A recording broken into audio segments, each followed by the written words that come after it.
Hello, I'm Patty Simpson with Simpson Math. Let's talk about collecting data in the real world and some of the different sampling methods that we might use to collect that data.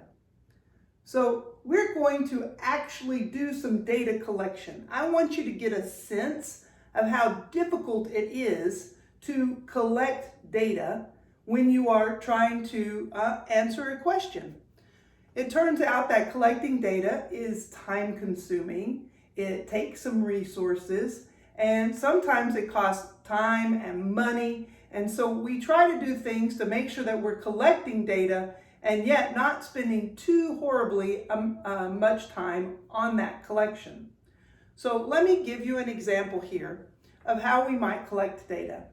So someone comes along and they say, I think that today's language is getting simpler. People just are not using as flowery language as they used to. It's nice and simple now. So we start wondering, is that true?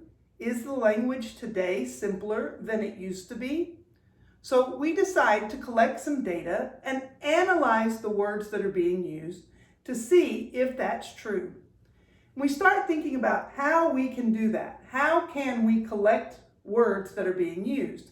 And we decide to go out to speeches of political figures in America over time and just see, has the language that they're using gotten smaller, gotten simpler?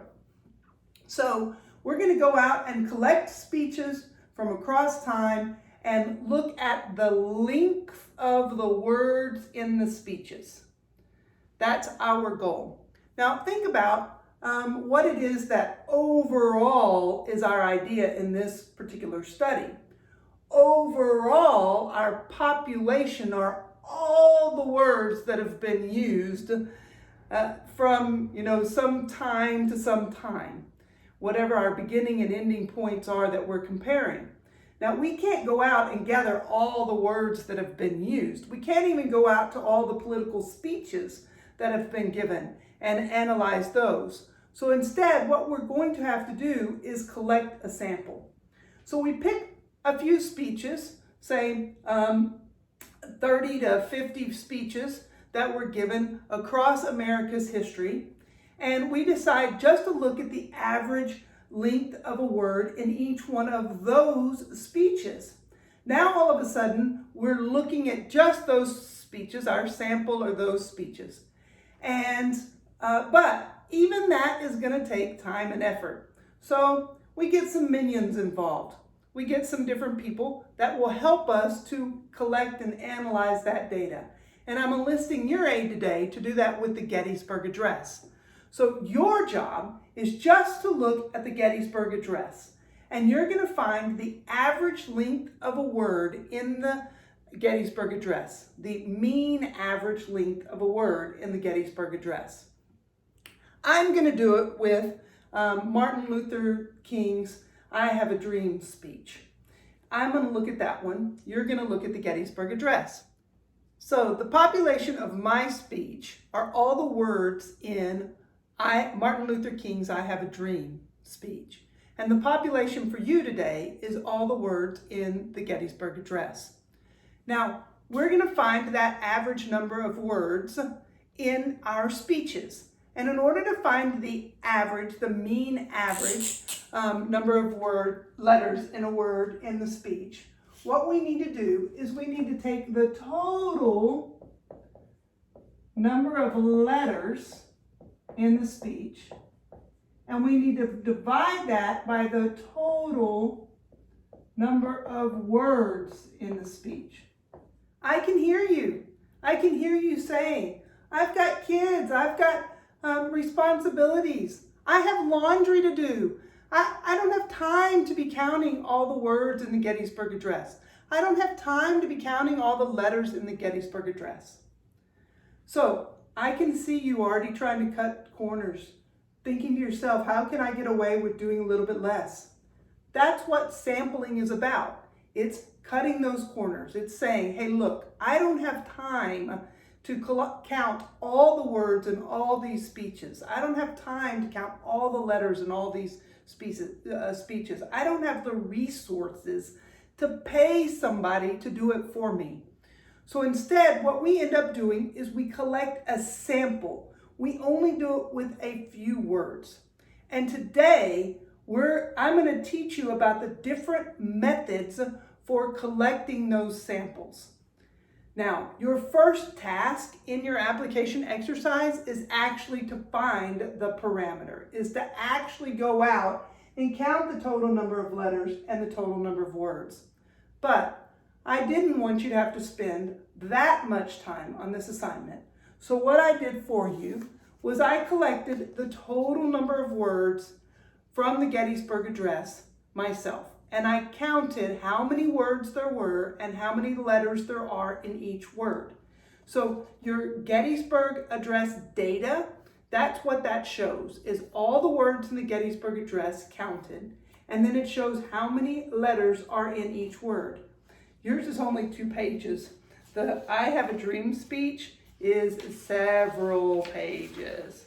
But if you go to the last of your page, your last page, then you will see the total number of letters and the total number of words in the Gettysburg Address. So in Martin Luther King's I Have a Dream speech, the total number of letters is 7,367. And the total number of words is 1,671. And so I'm going to find the average. I'm just going to divide the total number of letters by the total number of words. You're going to do the same thing for the Gettysburg Address. And I find when I do this division that it's about 4.4.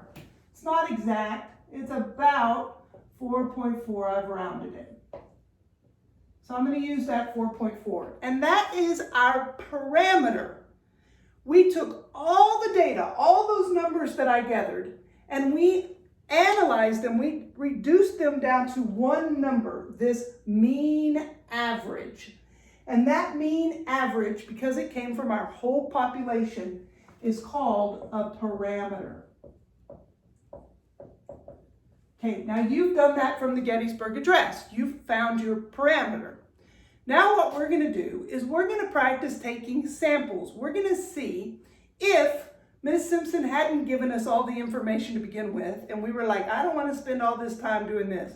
And we decided just to pick a few words, which type of sample would have been best for us to choose? Which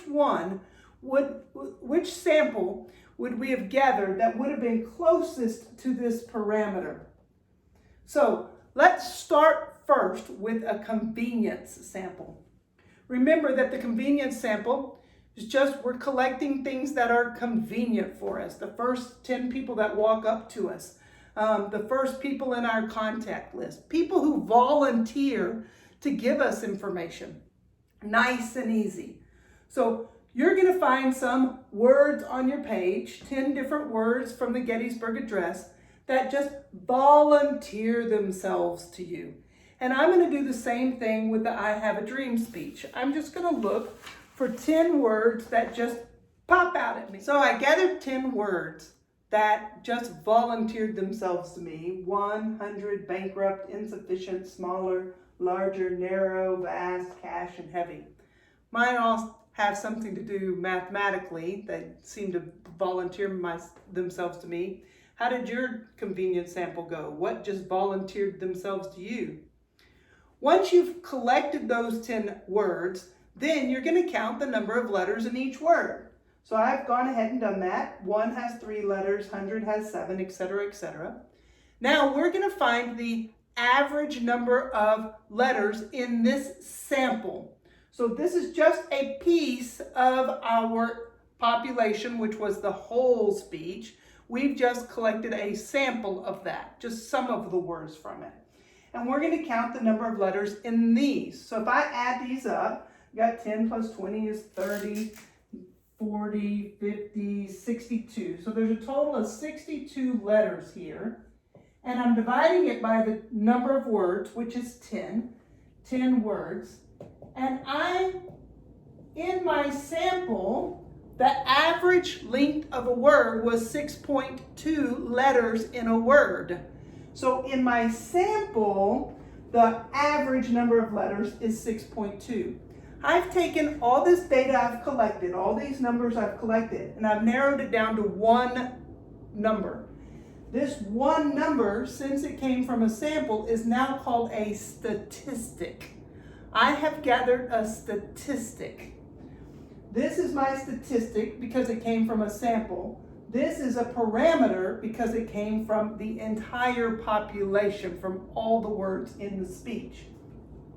Just to show you a little notation that we're going to use later in the semester, when I talk about a mean average that comes from the population, we're going to use this Greek letter called mu to describe that. And whenever we talk about a statistic, a mean that comes from a sample, we're going to use an X with a bar over it. And in fact, we call it X bar.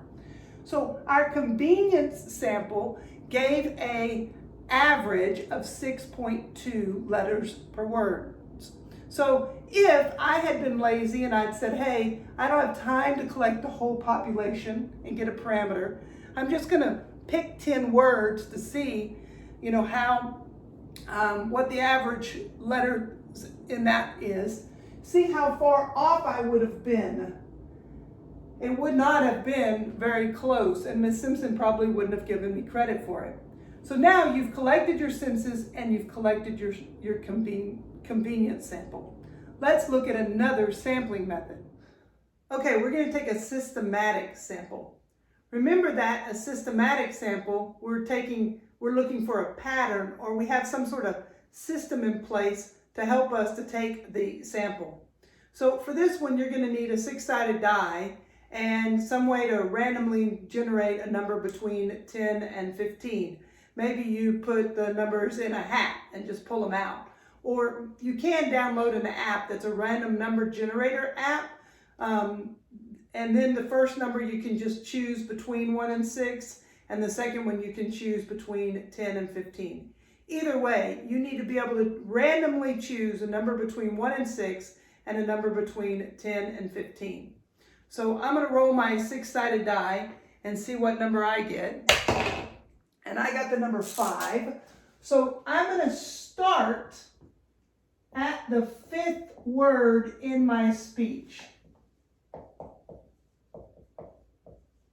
Whatever number you rolled or whatever number you got between 1 and 6, that's the number you're going to start at in your speech, in the Gettysburg Address. Then you're going to use your random number generator to pick a number between 10 and 15. I did that before I started the camera, and my random number generator showed me 14. So I'm going to go to every 14th word.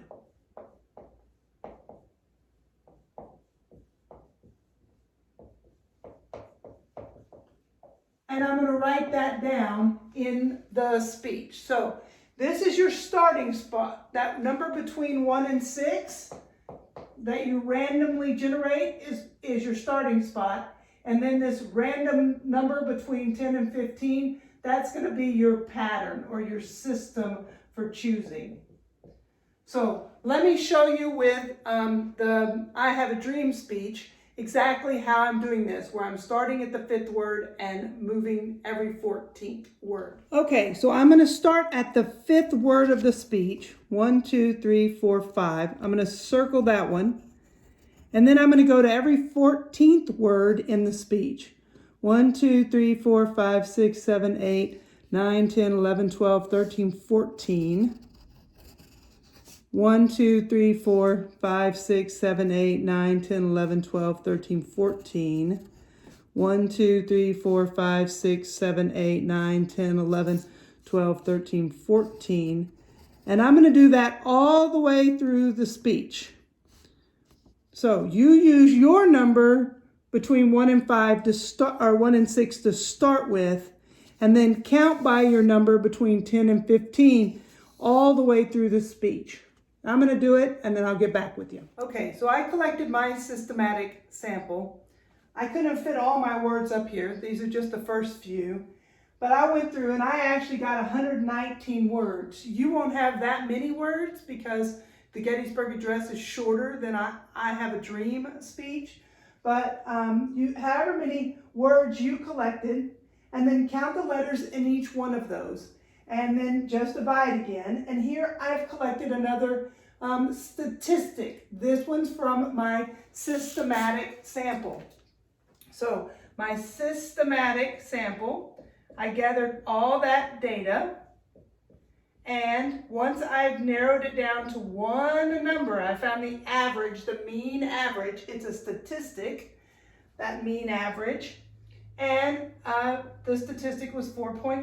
Now notice that this is closer to what it actually was. It's closer to that actual parameter, but it's still a little bit bigger than what the actual average was. But it's not as bad off as the convenience sample was. Okay, now we're going to look at a stratified sample. Remember, with the stratified and the cluster sample, what we need to do is first divide them into groups. So you can decide how to divide them into groups. Remember, in the stratified sample, we call those groups strata. Maybe you decide to divide your words by the size. Maybe you put all your one-letter words in one pile, two-letter words in another pile, three-letter words, etc., etc. Or maybe you just mark them off by just circle some groups together that are kind of in the same vicinity. However you can come up with it, or maybe you look for all the ones that have A's and all the ones that have E's or something.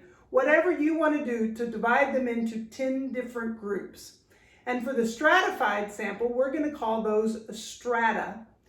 Then you're going to use the same two numbers that you just used. Your six-sided die. So for me, I'm going to use the 5 and the 14. And what I'm going to do is in each one of my groups, I'm going to go to the 5th word, and then I'm going to go to the 14th word after that, and I'm going to write down those two words. So from each strata, I'm just collecting 2 words. So let me show you my stratified sample, and then you can do yours. Okay, for my strata, when I did the words, counted it out, I had 10 pages of different words from the speech. So those are going to be my 10 groups. You decide on how your 10 groups are. But then within that, what you're going to do is, again, you're going to start at whatever number you rolled on your six-sided die, or your random number between 1 and 6. I rolled a 5, so I'm going to start at the 5th one. 1, 2, 3, 4, 5 in this group. And then I'm going to go down to the 14th one. 1, 2, 3, 4, 5, 6, 7, 8, 9, 10, 11, 12, 13, 14. I'm going to keep counting by 14 until I finish that group. 1, 2, 3, 4, 5, 6, 7, 8, 9, 10, 11, 12, 13, 14. You should only be able to get probably 2 out of each one of your groups. Whereas, because mine is so long, I could get more. But then I'm going to go to the next group, and I'm going to do the same thing. I'm going to start at the 5th one in this group. 1, 2, 3, 4, 5. And then I'm going to count down to the 14th one. 1, 2, 3, 4, 5, 6, 7, 8, 9, 10, 11, 12, 13, 14. And then I would keep going. Notice that for mine, because my groups are so large, I might get a few more than that. But this is the idea of the strata, is you just get a few from each of your groups. So 1, 2, 3, 4, 5. And I'm really using a systematic within the strata. Once I've got them into strata, to decide which few I'm choosing, I'm using a systematic. 1, 2, 3, 4, 5, 6, 7, 8, 9, 10, 11, 12, 13, 14. I'm going to go through and do this with all my pages. You go through and do it with your 10 groups as well. Okay, in each one of my strata, I went to the 5th one and then counted to 14th and then to the 14th and kept that system up until I was out of words for that group. Then I went to the next group and started at the 5th word and then did 14th and 14th and all the way through. Now for yours, you probably got somewhere around 20 words in your sample. But because the I Have a Dream speech is so much longer, I ended up with 105 words in my sample. And when I counted all the letters in those 105 words, there were 441 letters. So when I do that division, I end up with about 4.2. So in my stratified sample, stratified sample,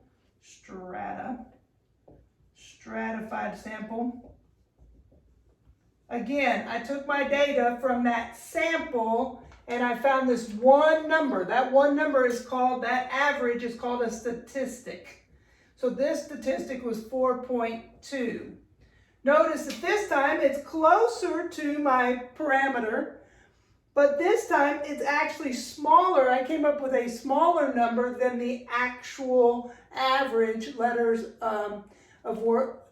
letters in a word in the speech. So using this stratified sample, I just came up with a smaller average. So almost close to the actual average, but a little bit lower.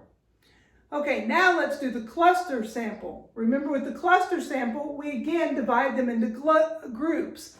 We call those groups clusters. And you're going to do the same thing. You've already divided it into 10 groups, so let's just go ahead and use those 10 groups.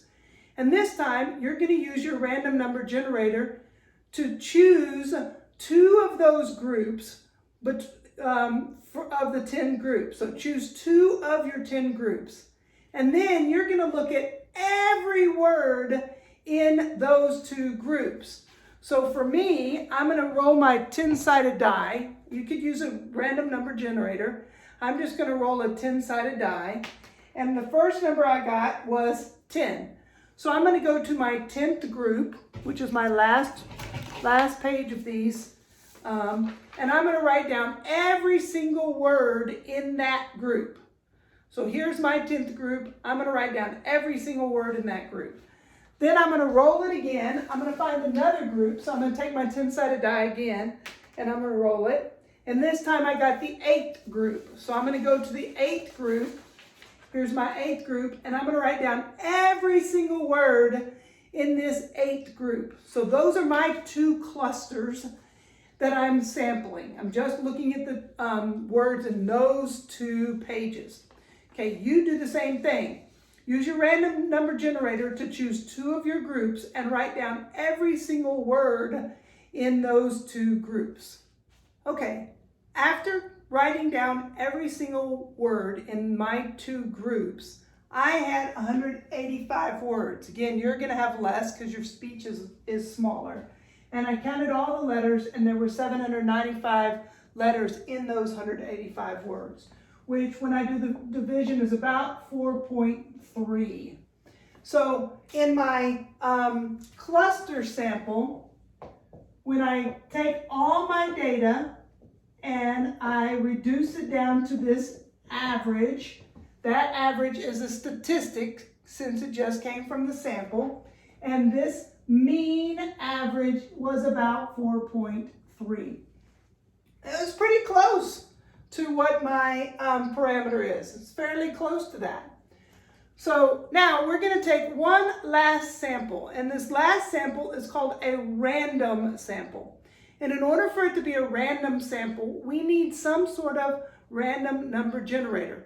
So here, you're going to use a random number generator that you either get an app for, or you can just Google random number generator, and you can pull up a random number generator there. Then you're going to choose 20 different words from your word list by using that random number generator. So let me show you. So here is a random number generator, and I've put in the numbers. The minimum number is 1, and then your maximum number is, for me, it's 1,671, because that's how many words are in the I Have a Dream speech. But you're going to put in 268 because that's how many words are in the Gettysburg Address.